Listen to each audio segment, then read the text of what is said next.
Bonjour, alors aujourd'hui je vais vous présenter comment on peut débugger grâce à l'éditeur PyScripter qui est fourni avec la distribution et du Python.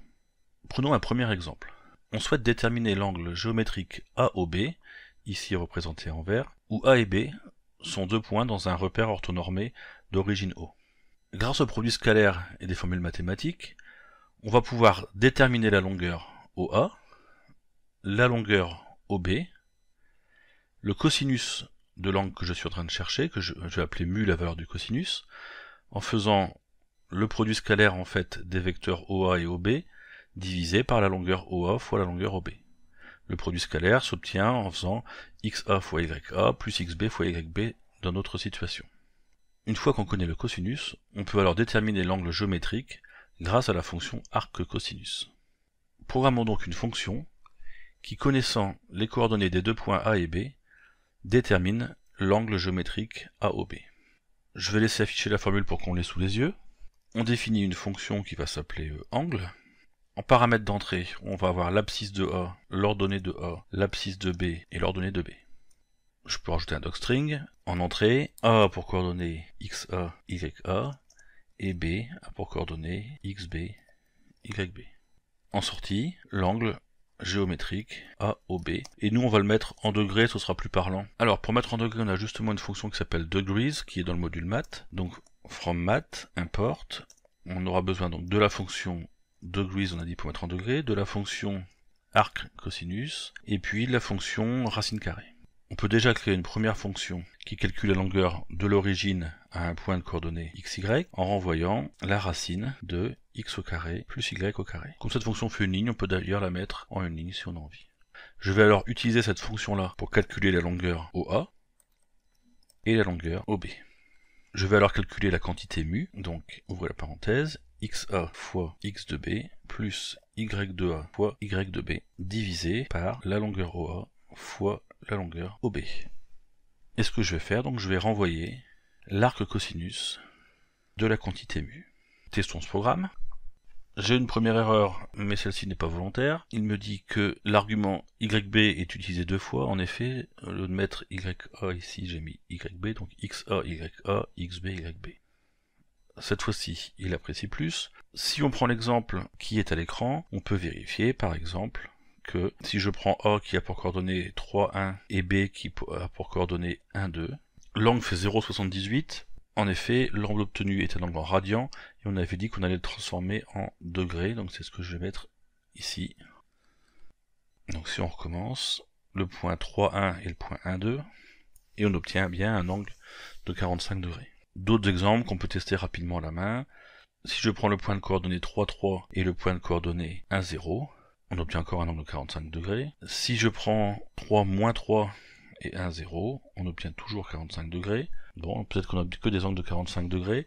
Si je prends le point 3, moins 3 et 2, moins 2, on obtient un angle de 0 degré. Si je prends 3, moins 3 et 2, 2, on obtient un angle de 90 degrés. Notre fonction a l'air d'être efficace et de répondre à la question. Nous allons tester cette fonction pour une vingtaine de points, tirés de manière aléatoire. Donc je vais avoir besoin du module random, et dans le module random de la fonction randin qui me permet de tirer un nombre entier entre deux entiers donnés.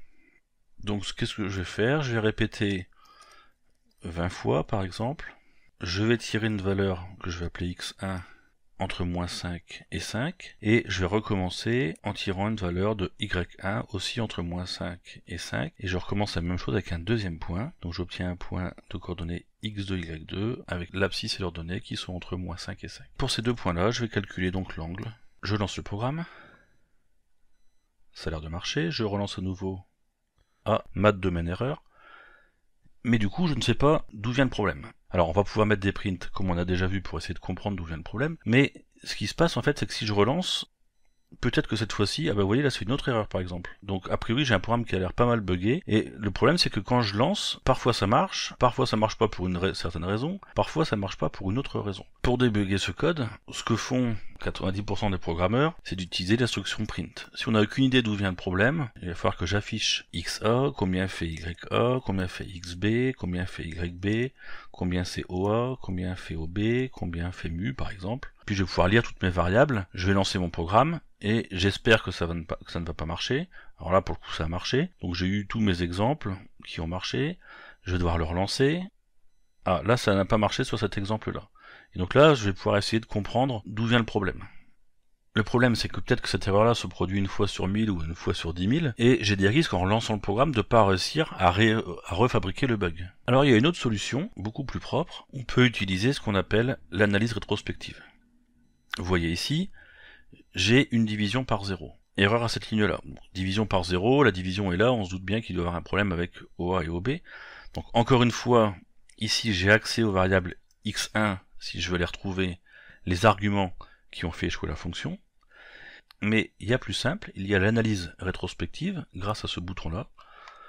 On va pouvoir entrer dans le mode, ce qu'on appelle post-mortem, donc après la mort. J'ai la petite boîte de dialogue, je valide. Et là, regardez ce qui se passe, c'est que je vais pouvoir demander combien fait maintenant la valeur de OA, combien fait la valeur de OB, et combien fait la valeur de mu. Alors, OA et OB font 0, mu, la machine me dit que c'est pas défini, ce qui est normal puisque c'est au moment du calcul de mu que l'erreur s'est produite.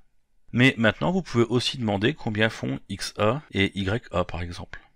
Alors c'est le point 0, 0. Alors évidemment, si le point c'est le point d'origine, il n'y a plus d'angle, et donc la longueur OA vaut 0 et vous allez diviser par 0. Alors pour répondre à la question, du coup on peut, ça dépend de l'exercice, hein, mais on peut convenir par exemple que soit on n'appellera jamais la fonction avec le point A ou le point B qui est sur le point O, ça c'est une première solution. Soit on peut dire, si OA ou OB fait 0, on va renvoyer false par exemple pour signaler qu'il y a un problème. Je quitte le mode d'analyse post-mortem, ma flèche verte est réapparue. Évidemment là j'ai plus accès, cette fois-ci, aux informations. Et donc je peux relancer mon programme. Cette fois-ci ça a l'air de fonctionner. Mais j'avais une autre erreur qui se produisait de temps en temps.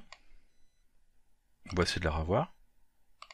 Voilà, problème de maths. Donc cette fois-ci c'est plus à la même ligne, c'est à cette ligne-là. Alors là c'est pareil, on peut entrer dans le mode post-mortem pour essayer d'aller lire les variables. On peut aussi cliquer sur analyse rétrospective et utiliser ici variables.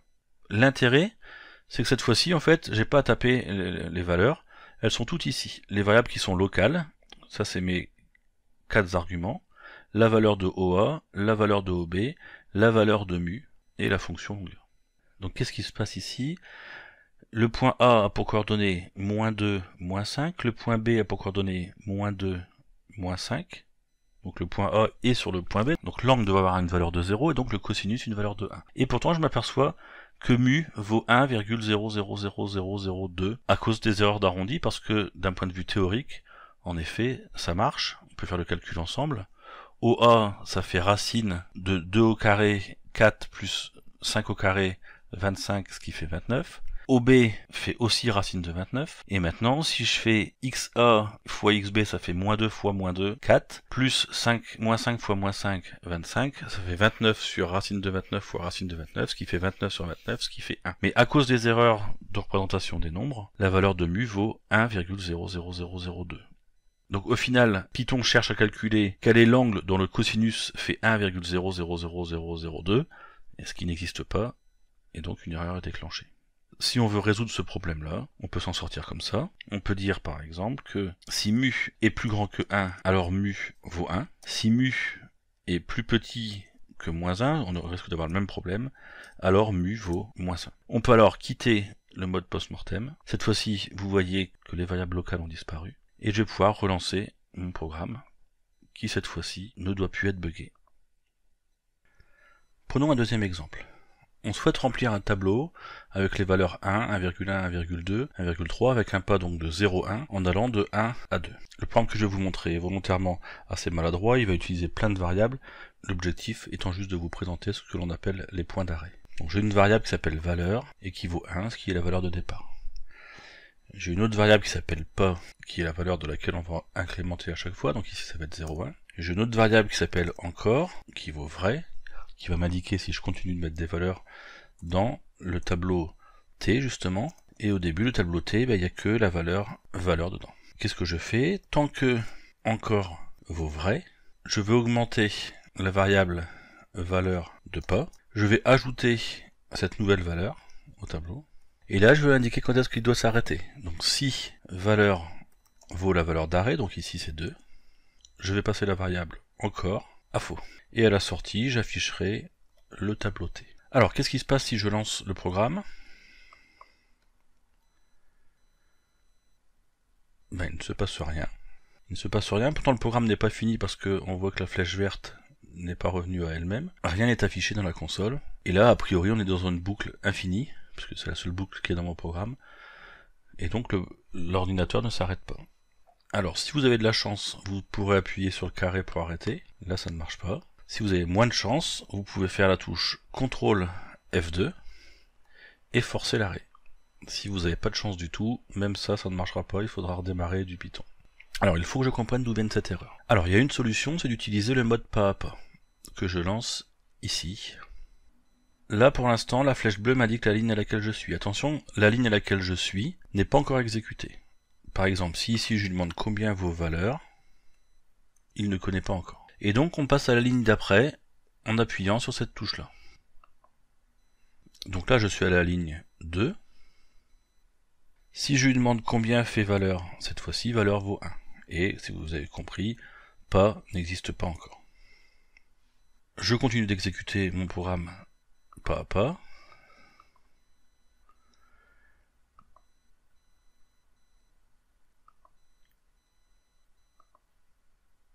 Alors là, si je fais étape par étape, ben, je vais faire append,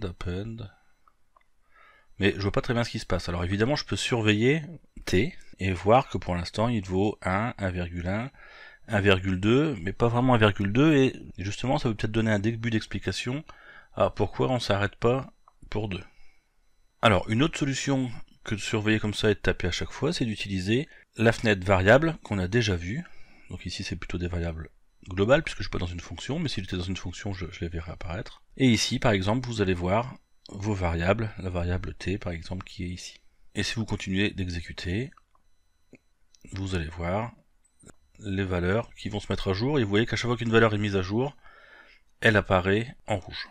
Donc le problème, c'est que dans cette zone-là, il peut y avoir vraiment beaucoup de choses, des variables, des fonctions, et que ce soit pas très lisible. Donc une chose que vous pouvez faire, c'est aller dans l'onglet surveillance, et ici, clic droit, ajouter un point de surveillance.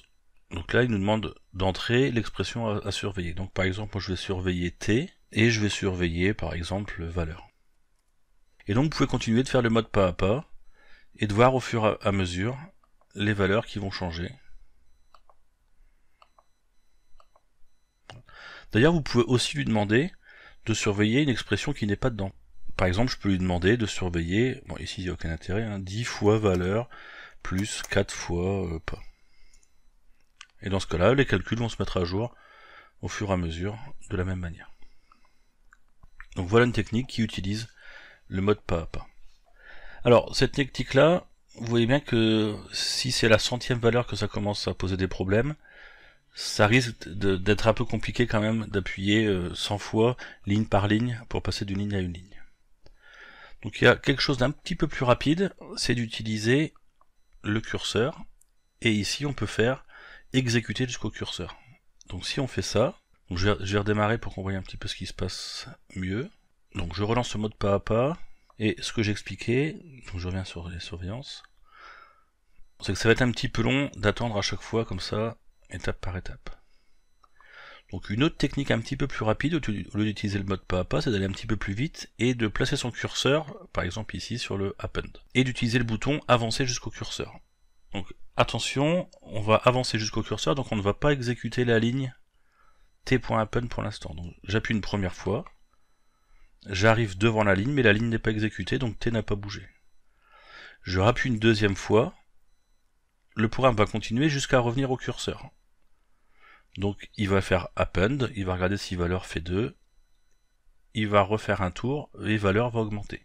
Donc valeur va passer à 1,2, et dans t on va avoir ajouté 1,1. Voilà. Et donc à chaque fois que vous avancez jusqu'au curseur, vous pouvez faire tout un tour de boucle, si vous voulez, plutôt que de faire ligne par ligne. Troisième solution que je vais vous présenter ici, donc je fais stop pour quitter le mode débugage. Je vais revenir à ma console Python. Mettons qu'on ne veuille pas s'arrêter à 2, mais qu'on veuille s'arrêter à la valeur 100. Si le problème se produit autour des valeurs 95, mais il va falloir quand même appuyer un certain nombre de fois sur avancer jusqu'au curseur. Donc une autre technique, c'est de mettre ce qu'on appelle un point d'arrêt. Donc comment est-ce qu'on met un point d'arrêt? Il suffit juste d'appuyer en fait ici pour mettre un point rouge. Ici je vais retrouver la liste de mes points d'arrêt. Il me dit qu'il y a un point d'arrêt à la ligne 8. Alors ici les numéros des lignes ne s'affichent pas, genre voilà. Lui demander d'afficher le numéro des lignes. Voilà. Ici il y a un point d'arrêt à la ligne 8. Et donc je vais pouvoir exécuter mon programme jusqu'au point d'arrêt. Alors des points d'arrêt, je peux en mettre plusieurs. Hein. S'il y a plusieurs endroits où je veux m'arrêter, je peux en mettre plusieurs, vous voyez. Voilà. Et je rappuie dessus si je veux les supprimer. Et donc je lance mon programme, mais pas avec la flèche verte classique, avec le mode débugger. Et donc il va avancer jusqu'à rencontrer le point d'arrêt. Même principe, on s'arrête au point d'arrêt, la ligne qui est bleue n'est pas encore exécutée. Et j'ai accès à tous les outils comme tout à l'heure. Donc aux variables que je surveille. Si vous voulez plus les surveiller, clic droit, vous pouvez tout effacer, ou en supprimer une seule, etc. etc. Donc dans T, pour l'instant, il y a juste 1 qui est la valeur initiale. Cette ligne-là n'a pas encore été exécutée. Et donc à chaque fois, vous allez pouvoir reprendre et avancer jusqu'au point d'arrêt suivant. Ici, le point d'arrêt suivant, il va se produire quand on a fait un tour de boucle, un peu comme tout à l'heure, finalement, quand je faisais avancer jusqu'au curseur. Mais c'est beaucoup plus modulable, je peux mettre plusieurs points d'arrêt. Et puis ce qu'on va voir surtout, c'est que les points d'arrêt, on n'est pas obligé de s'y arrêter à chaque fois. Donc je donne un exemple, ici, à chaque fois que j'appuie donc sur le débugger, j'ai une nouvelle valeur qui s'ajoute. Mais si je veux, en allant sur point d'arrêt ici, je vais pouvoir faire un clic droit et ajouter une condition. Ici, ça va être la condition pour s'arrêter. Donc la condition pour s'arrêter, c'est une expression Python. Ici, ce serait que la longueur, par exemple, de t soit plus grande que 2000. Je relance le programme à nouveau. L'ordinateur continue de tourner. Si je retourne sur surveillance, il s'est arrêté. Donc le tableau il est très grand, ici on voit pas très bien. On peut éventuellement déplier si on a envie vraiment de voir chaque valeur, combien elle fait. Et puis surtout, alors on s'aperçoit que les valeurs elles ont largement dépassé 100, et donc on peut espérer comprendre le bug si besoin. Voilà, j'espère qu'aujourd'hui vous en aurez appris plus sur le débugger de PyScripter qui est fourni dans EduPython. Une dernière remarque sur laquelle je voulais revenir, c'est qu'ici, encore est un booléen. Et donc il n'y a aucune raison de mettre while encore égale true, puisque encore est déjà un booléen. Donc encore vaut déjà vrai ou vaut déjà faux. Donc cette partie-là ne sert absolument à rien. C'est comme si vous compariez est-ce que vrai est égal à vrai ou est-ce que vrai est égal à faux. Vu qu'encore vaut déjà vrai ou faux, c'est pas la peine de demander est-ce que vrai égale vrai, sinon vous pourriez rajouter des est-ce que vrai égale vrai égale vrai égale vrai égale vrai. Un booléen étant déjà une valeur vrai ou faux, vous pouvez juste mettre tant que encore, donc tant que c'est vrai, exécuter cette boucle. Voilà pour aujourd'hui. Affaire à suivre.